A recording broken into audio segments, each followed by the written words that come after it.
I started out as a hardware hacker, and my weird claim to fame is I built part of South Africa's first satellite as a teenager, so something I soldered went into space when I was about 16. It was just ballast, right? It was just ballast. Yeah. That's what your mum's telling everybody. She's saying, oh, it was just ballast, you know. My mum would have had me driving the rocket. When you get to the top, you know, there can be a bit of like, right, you're here, you're done, you must know everything now. And it's like, well, I'd still like to learn some stuff. I'd still like to be developed. I gave up coffee for 6 months, and I ended up at crisis point because I became unproductive for the first time in my entire life. And in my first 9 months at Monzo, I went from being hugely productive to being completely unproductive. And it turned out I had undiagnosed ADHD and autism, and I had been self-medicating with caffeine my entire life. Welcome back to another episode of the CTO Lens with me, David Crawford. Today's guest has over 20 years' experience leading technology and engineering teams across some of the UK's most innovative companies. Formerly CTO at Monzo and Moo, they are now the CTO of Pleo, where they're helping scale one of Europe's fastest growing fintechs. A passionate advocate for inclusive leadership and building high-performing teams. Please welcome Meri Williams.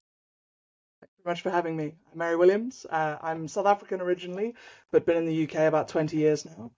25 years now, actually. That's terrifying. I started out as a hardware hacker, and my weird claim to fame is I built part of South Africa's first satellite as a teenager, so something I soldered went into space when I was about 16, which was great fun, but hard to live up to in the subsequent years. Studied computer science, did 10 years at Procter & Gamble early in my career, then went to the Government Digital Service and built the team that built gov.uk, which was my first big scaling gig, went from 30 to 300 in 9 months, which I will never do again. Had 80 direct reports at one point, which was very intense. And then I've subsequently moved into CTO roles. So I was CTO for M&S.com, then Moo, then Monzo, then Helix, which did AI-driven drug discovery, and then most recently, as you said, Pleo. Wow. You started with satellites. Yes. That's kind of like, I just, casually just started with satellites. I thought I'd just change mankind by going into the space race, Tell us a little bit about that. How does one get started in satellites, particularly at a young age? So I was very lucky. The local university in the town I was in high school was building what was called Sunsat, which was South Africa's first satellite, as a long-running university project. It actually went up as ballast in a US launch, so it went up as just additional weight in a US rocket launch. And yeah, they got a couple of schools involved, and I was lucky enough to be top of my physics class and who the teacher chose to get involved from my year. So there was a small group of us, but it got delayed a couple of times. And so I ended up being the one who was there from beginning to end, which was quite nice. And that really must have triggered your whole love of technology and all things engineering. And, that at such a young age to get that opportunity. Even if it was just ballast, right? It was just ballast. Yeah. That's what your mum's telling everybody. She's saying, oh, it was just ballast, I mean, I think if my mum had understood what ballast was in the context of rockets, then I'd have been impressed. But if your mum's anything like my mum would have had me driving the rocket. That's how that story would have gone, right? So. I wish. I think the only time my mum's actually been impressed was when I got a book published, and it wasn't even the book being published. It was when it was on Amazon that it was actually impressive to her. Oh, you've made it because of Amazon, right? Yeah, that mark of an author, right?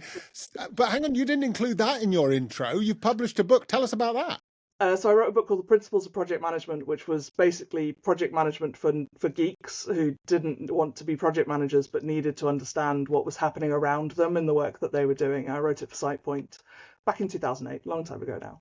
But still very, very pertinent today. There are still lots of engineers who don't love project managers, and there are project managers who think engineers should love them a bit more. So, maybe after this podcast, everybody will go and buy it again, and you'll get a bit of a surge in royalties, Meri, right? I mean, it's sold 25,000 copies, so it's done fairly well. But it's definitely. It's a weird moment when it's the thing people know me for. Like every now and again, I'll meet somebody who's like, "Oh, I loved that book you wrote," and I'm just like, "Oh, yeah, I suppose I did do that." That is great. I'm a published author, and I've never had that phenomenon happen to me. So, good luck to you. Okay, Thank you for that, Meri. Really good to get to know you a little bit and where you've come from. We'll dig into the other roles that you've had, how you got there, as we go through our chat. But we're going to dive a little bit deeper. We're going to have a quick fire round here. I've got 10 questions. Just going to see what your leanings are, what you're made up of, and quick answers if you can give them to me, not too deep. Don't think too hard, Meri, right? Okay. Mac, Windows, or Linux? A tech leader you admire, past or present? Michelle Hughes, who was a director when I was very early in my time at P&G and went on to be a senior vice president. She was there for 33 years. I love it when somebody says somebody who nobody knows, but they had a real impact on you. That would be my answer. I wouldn't say Steve Jobs or Bill Gates or anybody like that. So that's personal to you. That's great. What's your biggest tech pet peeve? What do you hate in tech? At the moment, everybody believing that AI is the solution to everything because it's fundamentally like limited and flawed, and particularly LLMs are limited and flawed in what they're going to be capable of, and so people over assuming what tech can do bugs me. Okay, you need to get off the fence there, Meri. You know, build or buy? It depends. The classic IT answer. But build anything that is your secret sauce. Buy everything else. Perfect answer. Love that. And the right answer, in my opinion, as well. Who owns tech in 2025, the CIO or the CTO? CTO. Okay, we might dig into that a bit further. Startup, scale up, or enterprise? For me personally, scale up. Startup's a little too undefined, a little too cowboy. Enterprise is a little too locked down. That scale up stage is what I excel at, is what I found. Excellent. Nice. If you weren't in tech, what would you be doing?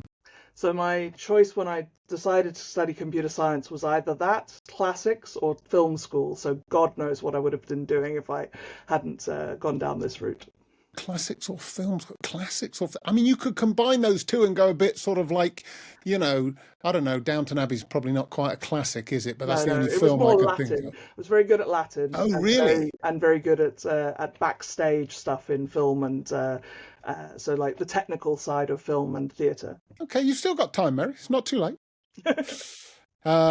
Guilty tech pleasure. Is it a gadget at home?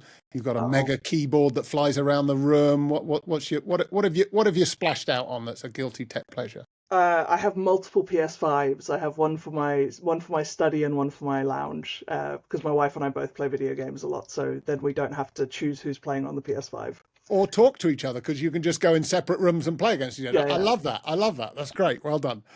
Favorite coding language? Python. Unequivocal there. Bang, straight in. That's a popular answer, actually. And lastly, one brilliant dev or 5 solid ones? 5 solid, because I think it's much better to create a system in which solid people can achieve brilliance than it is to try to find unicorns. Okay, that's good. I often think with that one, people want to say 5 solid because it feels like the right thing to say, but they're itching under the surface. I just want a megastar. I just want somebody who can do everything for me. Yeah. But they are difficult to find, like you say, and also not always the best playmates, right? So yeah. I mean, I've worked with some amazing engineers and I would love to work with them again, but even they benefit if you create an environment in which solid engineers can do well. All right, brilliant. Thank you for allowing us to get to know you a little bit more and humoring us with our quick fire questions there. That was really good. Thanks, Meri. Okay, let's crack on with the main interview. We have Meri Williams with us, and we're going to talk around becoming a CTO. It certainly doesn't happen overnight.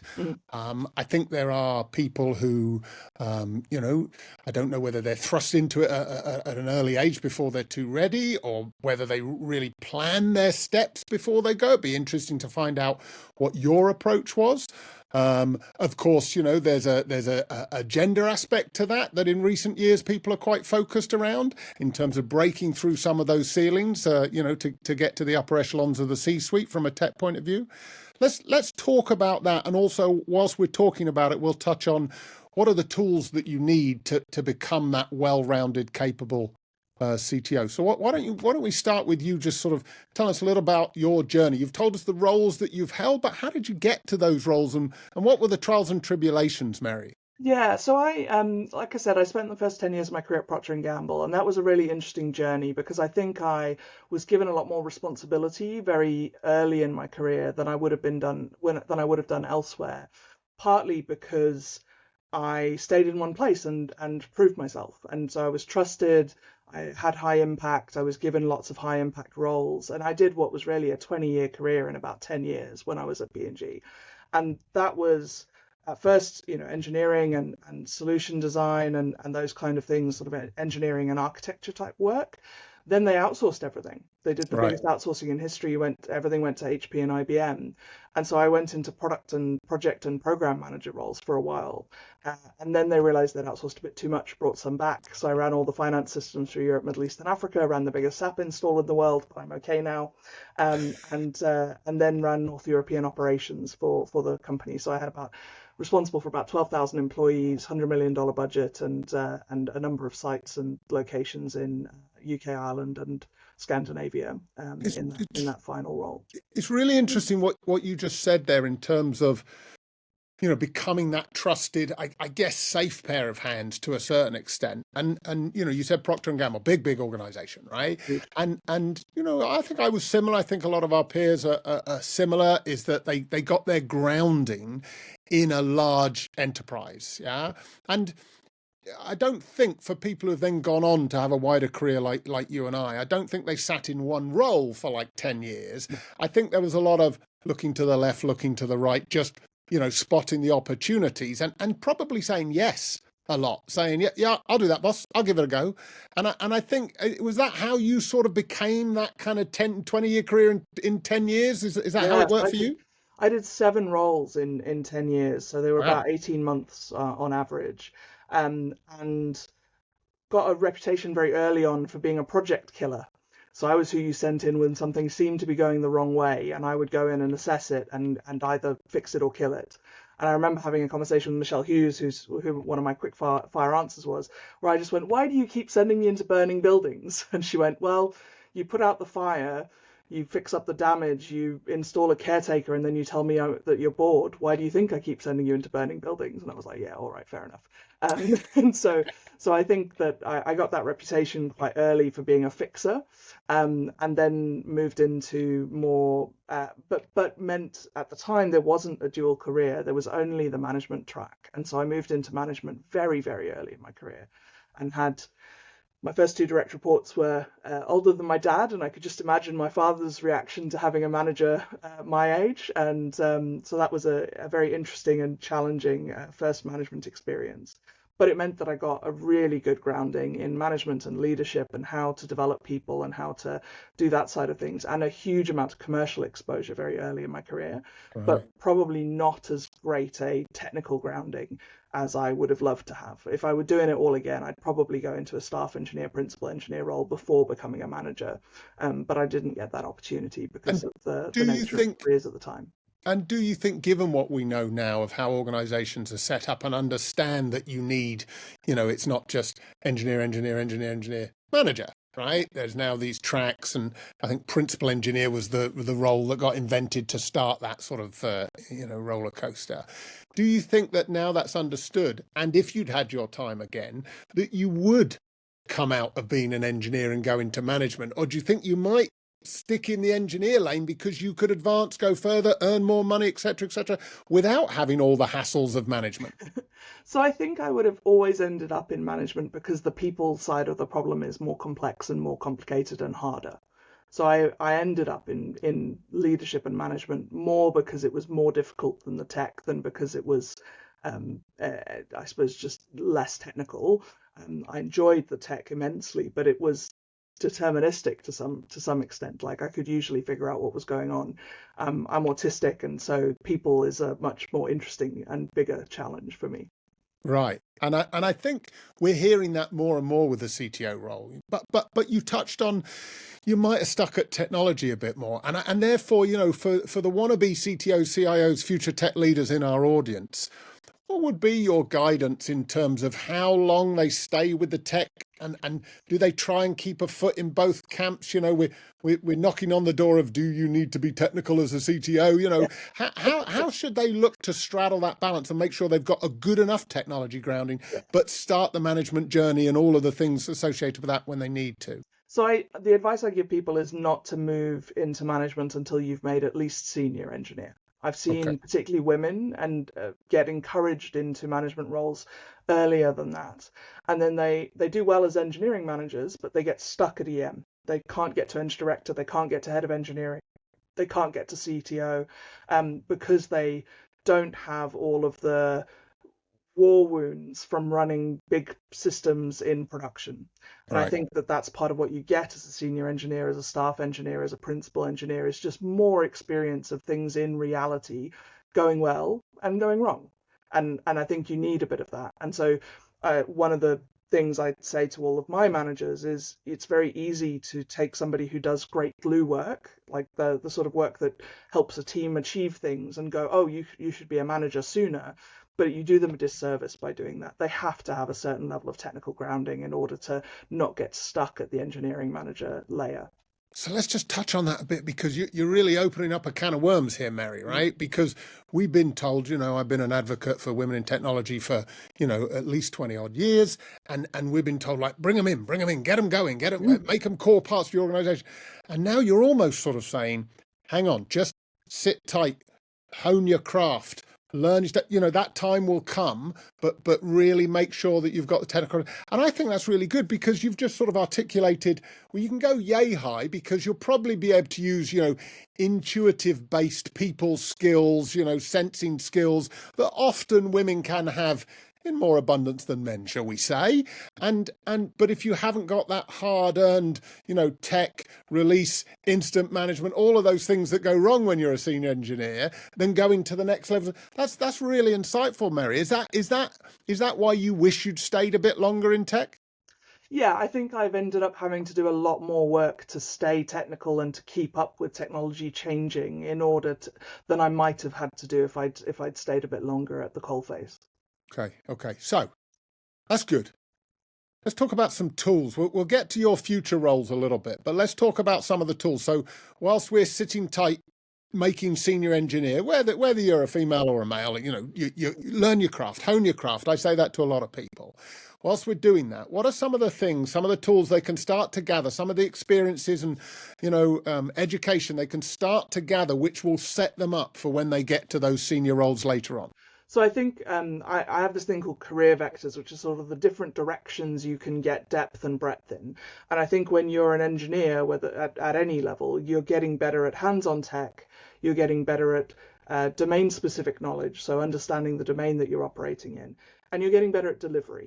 And those are the things you kind of get for free as you are just working as an engineer. You get hands-on tech, you get delivery, and you get this sort of domain-specific experience. I think that the things that you have to add as time goes on are strategy, organizational leadership, and commercial understanding.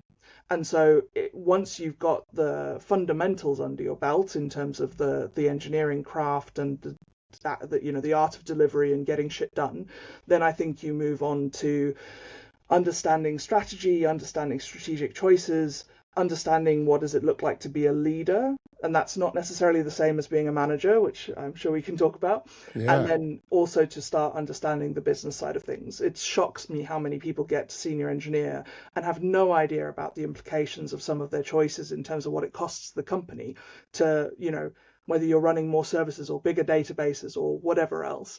And I think the recent sort of FinOps revolution has been really positive in that way, that we're now owning not just the technical side of our systems running in production, but the financial side of it as well. Yeah, absolutely. So how do the career vectors come into that for you? How have you practically applied them or given other people advice to apply them?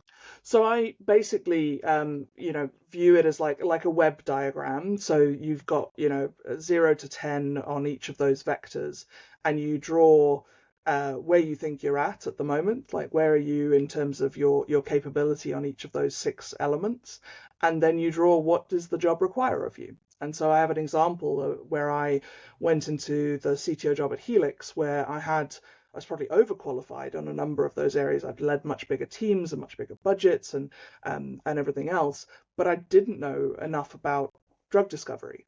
I knew about being a rare disease patient because I have a rare disease myself. I've got Ehlers-Danlos, but I didn't know how drugs went about being discovered and commercialized and everything else. And so I drew this sort of diagram with my CEO and said, you don't need to worry about helping me be better at delivery or organizational leadership or even strategy. Bluntly, I've done bigger things than this before. What I've got to focus on in this role is getting to know how drugs get made and coming back up to speed on AI in a hands-on tech way, because I'm from an AI background educationally, but needed to get back up to speed with how it was being used in drug discovery. I think that's I mean, any CEO who gets you turning up and saying, right, here's my career vector for this role. I'm good here, pretty good here, okay here. This is an area. I mean, they'd lap that up, wouldn't they? That'd be really good. They go, well, first of all, your self-awareness is pretty great. That's good. I'm glad I hired you for those things over there, which you're good at, but let's work on these. And immediately you can get your development plan, which also must make you feel good. Because the other thing is, and for all of our listeners out there, when you get to the top, there can be a bit of like, right, you're here, you're done, you must know everything now, and it's like, well, I'd still like to learn some stuff. I'd still like to be developed. So, I really like that model. I think I might start applying that to my own career. Yeah. Okay, so you've got your career vectors, you've worked it out, you've used that when you've gone to other organizations. When did you know that you were like, okay, I'm ready? You said you probably went a bit early into management, but that's more management. And as you say, difference between management and leadership. What was your first true, what you would call leadership role? And how did that come about? Were you like, I'm ready, I'm looking for it? Did you trip into it? Did somebody die? What happened, Meri?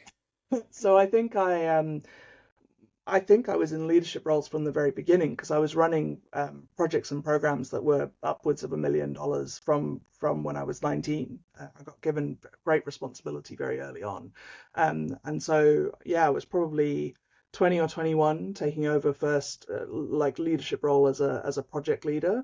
And then 22 when I took over people management for the first time. So stepped up into a role where there was an open role. Somebody moved into a different assignment, and there was an open role for leading the technology part of a team within something called financial solutions, which was sort of half finance people, half technology people. And so I stepped up that was my first management role. But as I say, I'd been in leadership positions from the beginning, and that's something that P&G very actively recruits for. They want people who've had leadership roles at sports and societies at university, in their part-time jobs. That's the key thing they're looking for. They want leadership potential that they can then exploit.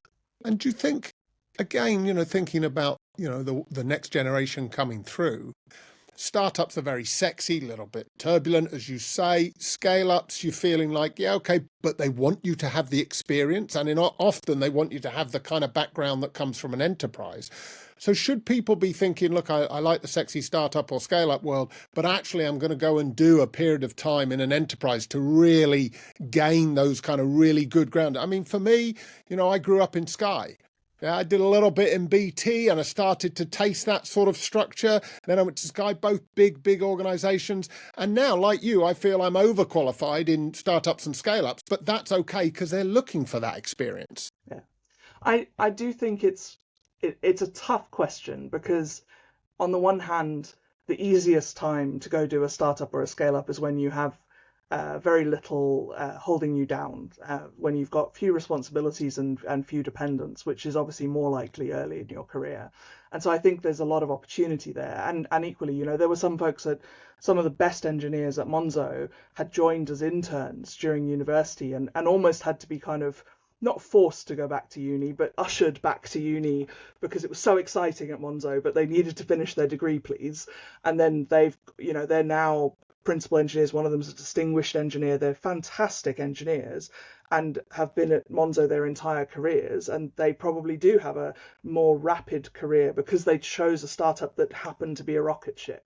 I think the tough thing is that so many startups are not rocket ships. And so I think if you want to be guaranteed to have really useful experience, then enterprise can be valuable. But if you stay too long, you can end up only ever operating at enterprise speed, and that's a problem as well. So I knew people Yeah. at P&G who said the perfect amount of time to stay at P&G was 5 years, because then you weren't fully indoctrinated, but you'd gotten a lot of value out of it, and you'd gotten a lot of progression out of it, and you kind of get an MBA for free by being at P&G because there's just so much commercial exposure.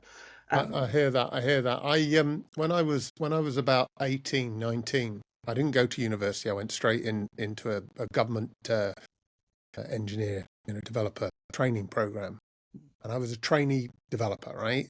And I went to the canteen in this government department, and basically the chairman of the board was sitting by himself at a table having lunch. I had no idea he's the chairman of the board, right? He's just some old geezer, right? And I mean, he's probably younger than I am now, but you know what I mean, right? And so I thought, spare seat, I'll go and sit there. And I sat next to him, and at like 18, 19, he said to me, we were having a conversation, and he was interested in what I was doing. And he said, well, hone your craft, get your ground. And he said, but never stay anywhere more than 6 years, ever. Wow. He said, I've never done it in my career. He said, never stay anywhere more than 6 years because you won't grow enough. And I've really took that to heart, and I've practiced that for my entire career. And I think you can move inwards within a company. There's a little bit of that, and that can help. But yeah, spread your wings, get out there, experience loads of things. But there's nothing wrong with enterprises. There's nothing wrong with big companies. The learning, the education, the free stuff they give you, you just don't get that in startups because they're all moving too fast and trying to be unicorns, right? If you're looking for your next tech-focused leadership event, look no further. The London Tech Leaders Summit is happening October the 7th and 8th, a two-day gathering of 200 senior technology leaders tackling big topics like harmony versus high performance, collapsing C-suite roles, and the age-old dilemma, when to build versus buy. Come along and meet our community. It's the perfect place to network with other senior leaders. Problems share, but most importantly, problems solve. Tickets and all the details are in the bio. We'll see you there. Okay, so you've got your first CTO role. Where was your first one, by the way? Marks and Spencer. Marks and Spencer's. So that's an interesting organisation. Front of retail in the whole ecom bracket. How did you feel when you got there? Did you turn up? Did you have imposter syndrome on day one? What did you feel? I had a really weird route in. So I suppose technically my first CTO role when I was called CTO was a tiny medtech startup that went horribly wrong. We collectively resigned over ethical concerns. That kind of horribly wrong. We won't talk about that. Yeah, we won't go into that in detail. But the team I'd built stuck together, formed a little product studio, and then M&S were our first big client. And so I started off back being a tech lead, hands-on again, after 15 years in the industry, went back to being hands-on and was building tools for the call center folks at M&S. That's what this team that was brought in was doing. And then when they convinced me and a number of the rest of the team to go in-house, given my actual past history of running 300 plus person teams and that kind of thing, they were like, well, the appropriate role is CTO for M&S.com. And so I went in-house and did that. But there were people in the organization who were like, what on earth are they doing? That's a tech lead.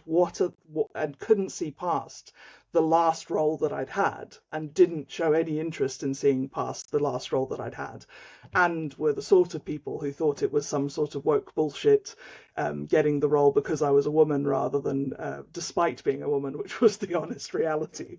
And so there was quite a backlash at the time, not so much from the engineers, but from the managers, who just went, this is a tech lead, what are you doing?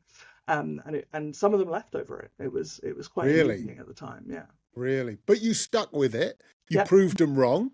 Yeah. And then you got your stripes, right? I'm a CTO now. So what did you then do? Did your career go, right, I want to go bigger CTO, bigger CTO, bigger CTO? Because now you're in a scale up. So how did you work out, like, I'm a CTO now, I've got the badge. What do I do? How do I move around? What made you think I want to do that? I want to do that? Yeah, so I enjoyed my time at M&S, but found that it was still, the digital side was very, very agile, but it was interfacing into a very, very traditional IT organization it was also a situation where the group CTO, who was my boss, reported to a CIO who reported to the CFO, and I think it's always just a bad sign if you report into finance, you're seen as a cost center, not a value driver. Couldn't agree And so more. I realized that it wasn't the ideal situation for me. The leader who I joined to work for, Carl McGinn, he went off to lead Facebook at work, and so and has gone on to Google and similar since. And then Laura Wade Geary, who was his sort of sponsor, wasn't selected for the CEO role, and which I think was a fundamental mistake, if I'm honest. But they decided to go a different way. And so then when I went looking for other roles, I realized that the thing I hadn't done yet, I'd done a tiny startup, but it had gone horribly wrong, and I hadn't really done a scale up yet. And I was very keen to get IPO experience, and so I went to Moo because it was growing fast, it was scaling up, and the ambition at the time was to IPO. Obviously, COVID is not a very kind business to something which prints bits of paper, and so they sadly still have not IPO'd. But that was my original thinking, was almost what are the experiences that I haven't had having worked in these big public companies?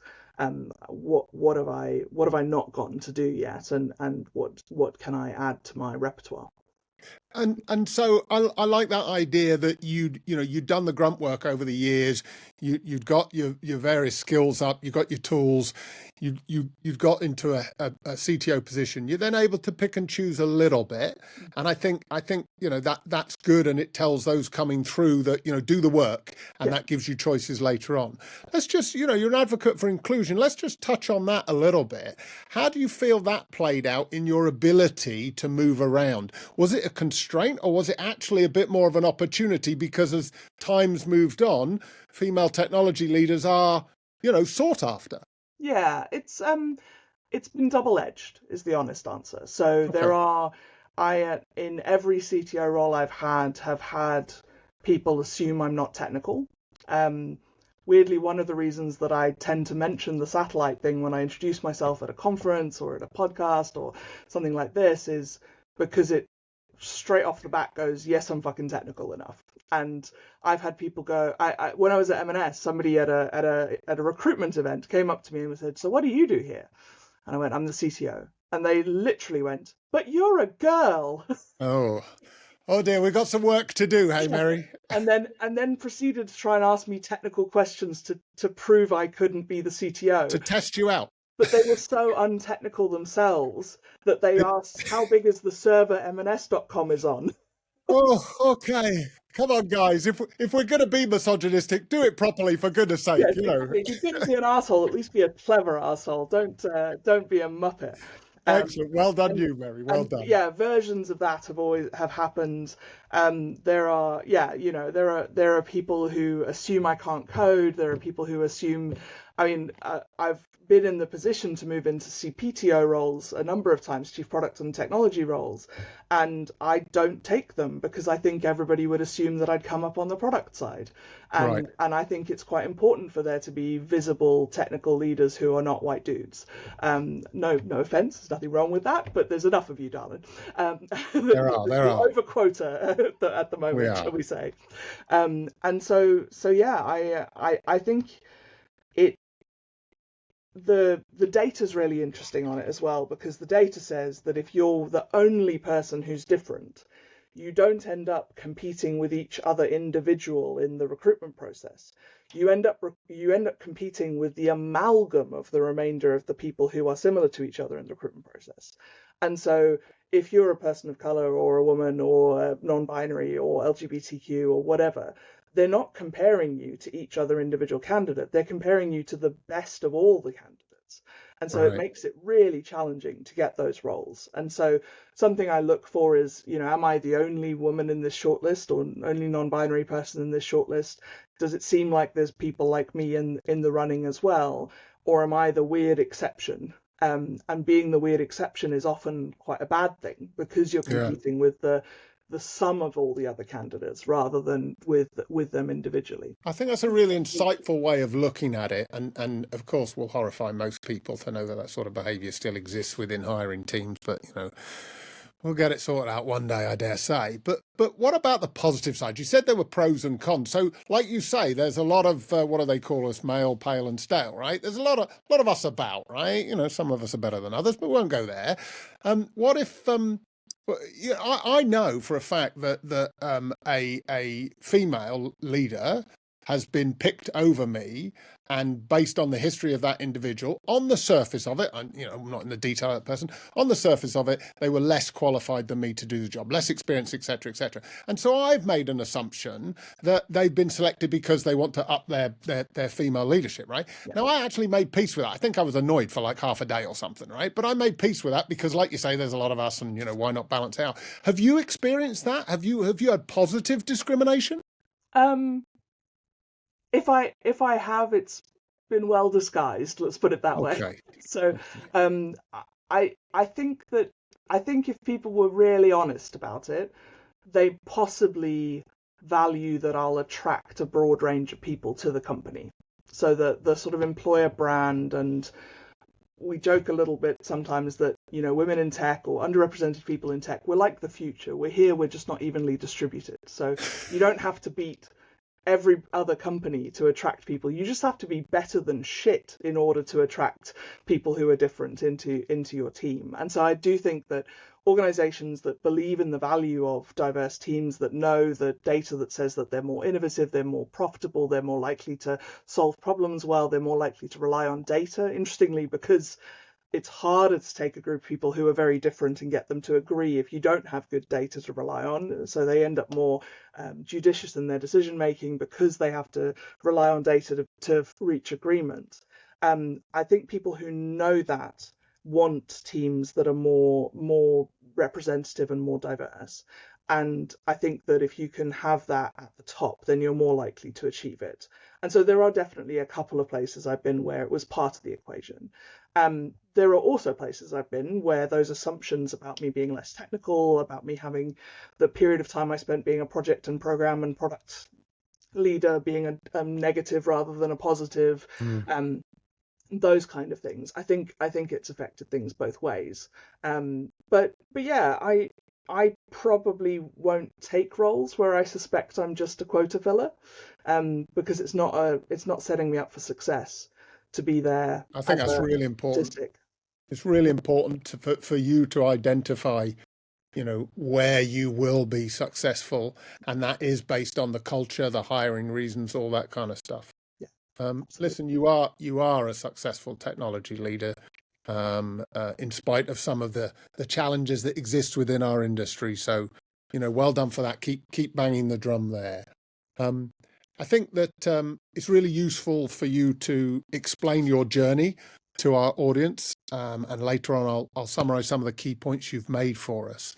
But thank you very much for sharing, how to become a CTO, how you became a CTO, the tools that you need, and the journey that you had. I really appreciate that, Meri. Thank you. Happy to. Okay, so we've just spoke to Meri, and they've explained to us how they became a competent technology leader, which is absolutely great. But Meri, it wasn't always plain sailing, right? Yeah. There's always bumps along the way. Something's happened somewhere, whether it's personal that's impacted you in your career, or whether it's a cock up that you made at some point that really imprinted on you. How about you share with us that small vulnerability, perhaps, maybe that really helped reinforce some of your behaviors in technology leadership today? What have you got for us? So my biggest mess up was Monzo, which for a very weird reason, I gave up coffee for 6 months. I wasn't sleeping well, and I decided that my 9 coffees a day habit was probably not helping in that regard, and I gave up coffee. And I ended up at crisis point because I became unproductive for the first time in my entire life. I've always been somebody who's far too busy. Everything's always hectic. In addition to my day job, I advise a VC. I chair the lead dev conference. I do all these advisory roles and all these other things. I run a charity, a whole bunch of stuff. And so I've always been hugely busy, but hugely productive. And in my first 9 months at Monzo, I went from being hugely productive to being completely unproductive. And it turned out I had undiagnosed ADHD and autism, and I had been self-medicating with caffeine my entire life. And 9 double shot espressos a day will act just as well as Ritalin or Elvance does. And by stopping having coffee, I stopped having the stimulants that had been sort of self-medicating, and ended up in proper crisis mode. I hit a point where I got sent home from work for a week and told to find some help, and went and found a really good psychiatrist who very quickly said, yes, there's a lot going on here, but let's get you properly tested for ADHD. And then autism, because that became apparent that it was part of the equation as well. But I hadn't had any of the classic signs, possibly because it was this combination, possibly because I just was always busy. And one of the things that's true with people with ADHD is we're motivated by urgency and by novelty, but not by importance. And so possibly I had just hacked my life to have something was always urgent. Always, because I was so busy, because I was doing all these things, and that was a real screw up. Right, I'd lost the trust of my team because I couldn't get the things done that I said I was going to do.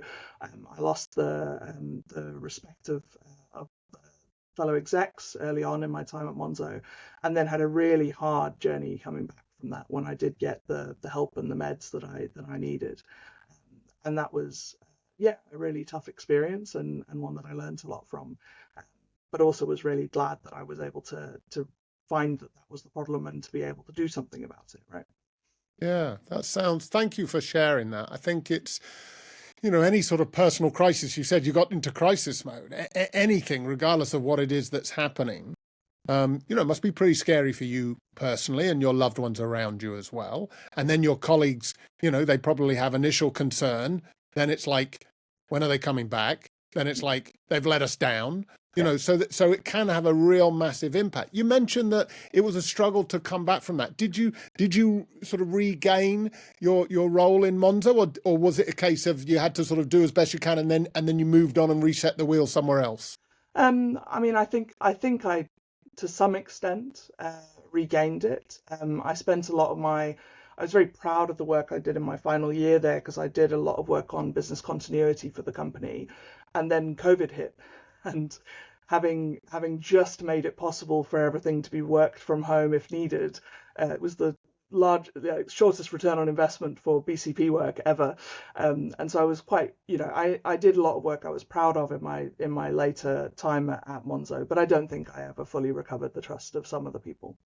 Okay. I think that there's some folks who would probably not work for me again. There's a bunch of folks who would and have and do, but I imagine that there are some folks where that trust was broken in a way that they would probably not choose to work for me again. So I guess these challenges always leave their scars. That's part of it. But they say what doesn't kill us makes us stronger. You seem healthy and happy and gung ho now. Are you well balanced? Are you enjoying your career? Are you where are you? Yeah. I think I am. I think a lot of what I love at Pleo is I really get on very, very well with my chief product officer, and so we're a great combination. We're a great team, and that's been really wonderful. We started at roughly the same time, and then have been on this journey together, which has been awesome. And I've really enjoyed that. I enjoyed my time at Helix as well. There was a bunch of opportunity to work on really important things like drugs for rare diseases, and actually we worked on COVID as well. The tech we had could be used to find existing drugs for any new disease, and so we found a number of the drugs that turned out to be useful for COVID as well. And so I've enjoyed those roles, but I do look back a little wistfully and think I wish I could do Monzo over again, just to do it better. But these regrets are normal, I think. Yeah, of course they are. And you've gone on to do other things, maybe which you wouldn't have had the opportunity to do. Like life throws us those curveballs. When it gives you lemons, make lemonade, right? So thanks ever so much, Meri, for sharing that vulnerability. It's useful for our listeners to hear, the great stuff, the positive stuff, the aspirational stuff, but also that the road can be bumpy as well. So I really appreciate you sharing that. Thanks very much. Okay, so Meri Williams joined us today. And we had a fantastic chat. We focused on where Meri has come from in her career.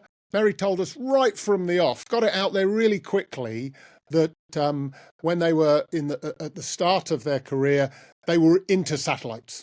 And that told us immediately that they had tech chops. And I think that's a really good way of placing yourself. Now, Meri has talked to us also about the challenges and tribulations of a woman leader in technology. And I think that having tech chops, letting people know quite quickly what you're about, is quite a useful piece of advice that we've learned there. Coming back to the path to CTO, Meri talked to us about learning your trade, really honing your craft and not flipping into leadership or management even too early in your career, but making sure that you really get your technical chops and your technical experience honed. You know, I think Meri even said getting to like a senior engineer before you consider other options. We then talked about once you get to that point where you could go to learn skills and tools and come across experiences that would give you initially those management skills and then make you into a leader. And actually, enterprises, large companies are good hunting grounds for that. They get something out of your enthusiasm and technical experience. In return, you might get some education in terms of leadership training, in terms of managing larger teams of people, certainly in terms of budget management, all things that are going to come into play when you get into the CTO domain. And I think one of the things that Meri talked about was having strategy and sort of those kind of bigger picture type thoughts, which you just don't get when you're chunking away at the code. So I think that was a really useful insight as well. We talked about then moving around in the CTO role. Meri, in her vulnerable admission to us, told us that there'd been a bit of a challenge personally, which had impacted her in her role at Monzo, but actually there was quite a large amount of recovery, and then that led to other opportunities and other roles. And I think that's the thing to remember, is that you don't get to CTO and then that's it, you're dead or you're done. You can move around, you can learn new things. And the tool that I think Meri gave us there is career vectors, using the standard web vector map to work out what you're good at and then mapping that against potential roles that you're looking at. I think that was a really useful way. I'm certainly going to adopt that myself for my next role, so that you can see your strengths and your weaknesses, an area for development for you.